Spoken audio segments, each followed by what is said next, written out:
Welcome back. And joining me now is Ray Dalio, the founder of the world's largest hedge fund, Bridgewater Associates. He is also the author of the new book, How Countries Go Broke. It's out in June. Mr. Dalio, welcome to Meet the Press. Thank you. Good to be here. Just call me Ray. Okay. Well, Ray, I'll take you up on that. Thank you so much for being here.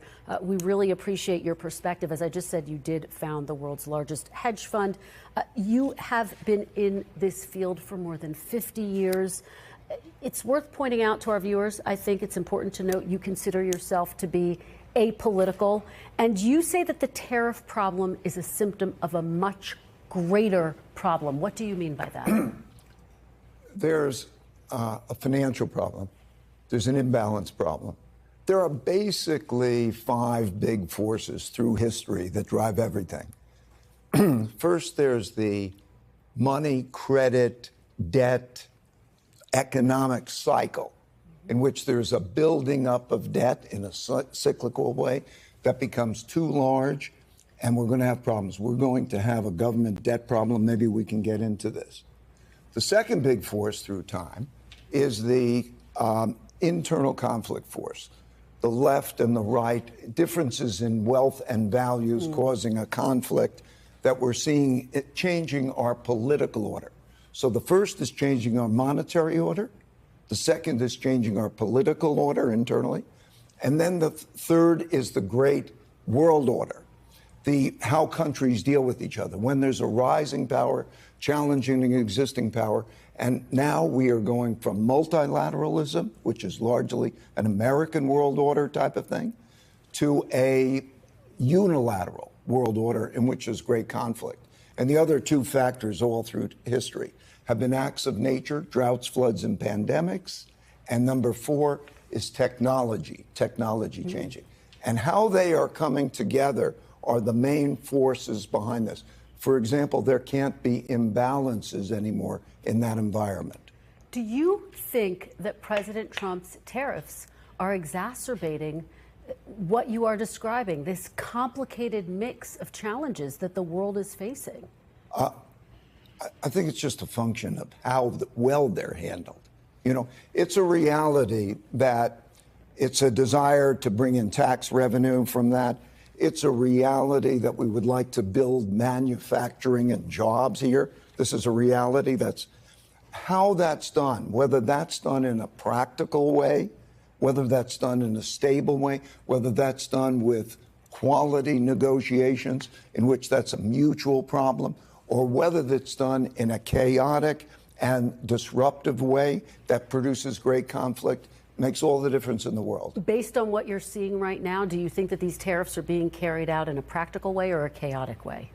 I think we'll see. So far, very disruptive. So far, very disruptive, right? And so we don't know what the numbers are. But that could be part of a process, right? It depends where we are at the end of the 90 days. Because what was put there is like throwing rocks into the production system. And those impacts would be enormous in terms of the efficiency of the whole world. Great cost. I want to ask you about something that's on a lot of people's minds, your predictions for the future. And I want to start with the R word. I know you think this is just a piece of it. Of course, I'm talking about a recession. Do you think it is likely that the United States will dip into a recession because of President Trump's tariffs?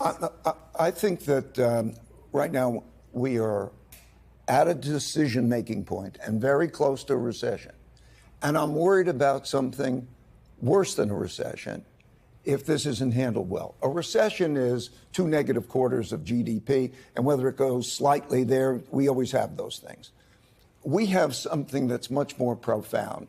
We have a breaking down of the monetary order. We are going to change the monetary order because we cannot spend the amounts of money, so we have that problem. And when we talk about the dollar and we talk about tariffs, we have that. We are having profound changes in our domestic order, how ruling is existing, and we're having profound changes in the world order. Such times are very much like the 1930s. I've studied history, and this repeats over and over again. So if you take tariffs, if you take debt, if you take the rising power challenging the existing power, if you take those factors and look at the factors, those changes in the orders, the systems, are very, very disruptive. How that's handled could produce something that is much worse than a recession, or it could be handled well. Let's take the debt situation. Yeah. I'm sorry, go ahead. Well, very quickly, because I want to be very specific about what you mean. You're saying worse than recession. You're saying this is reminiscent of the 1930s. We should tell our viewers you correctly predicted the 2008 financial crisis. What is your prediction for where the country is headed right now? Right now, we're at a juncture. Let's take the budget. If the budget deficit can be reduced to 3% of GDP, it will be about 7% if things are not changed. If it could be reduced to about 3% of GDP, and these trade deficits and so on are managed in the right way, this could all be managed very well.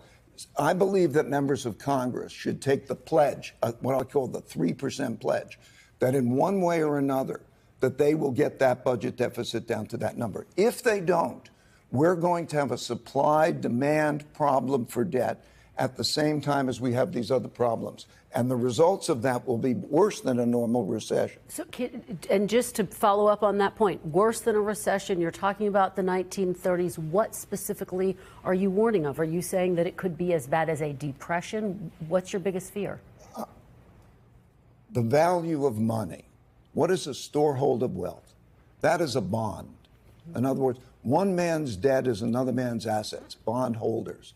And so we're going to be in a situation where if that storehold of wealth is in jeopardy because there's too much supply and demand and so on, and we have a monetary inflation, we will have great disruptions.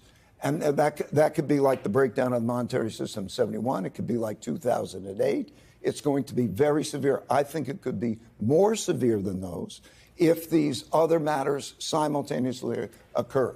Imagine if we have a downturn politically and an international conflict. What's worst case scenario that you're warning of? To be very specific, to put it into terms people can very understand. Specific, the value of money, internal conflict, that is not the normal democracy as we know it, and international conflict in a way that is highly disruptive to the world economy and could even be a military conflict, just as these breakdowns have occurred before. You know, we have a new order that began in 1945, a new monetary order and a new geopolitical order.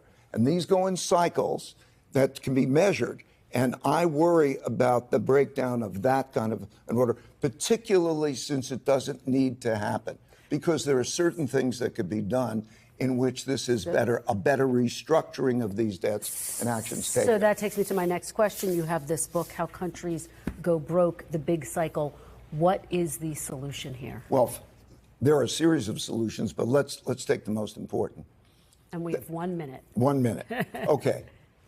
3% of GDP, bring that deficit down. It can be done in a bipartisan way, the way it was done between 1991 and 98. I explained how that could be done, doing things together for the greater good. And then internationally on all of these issues, to use American strength, but to negotiate well, to lay out ways in which bad conflict and inefficient policies don't create great disruptions, but get us through this in an orderly way. All right, Ray Dalio, thank you so much. Your book, How Countries Go Broke, The Big Cycle, we really appreciate it. Thank you so much for being here. We really appreciate it. Thanks for watching. Stay updated about breaking news and top stories on the NBC News app or follow us on social media.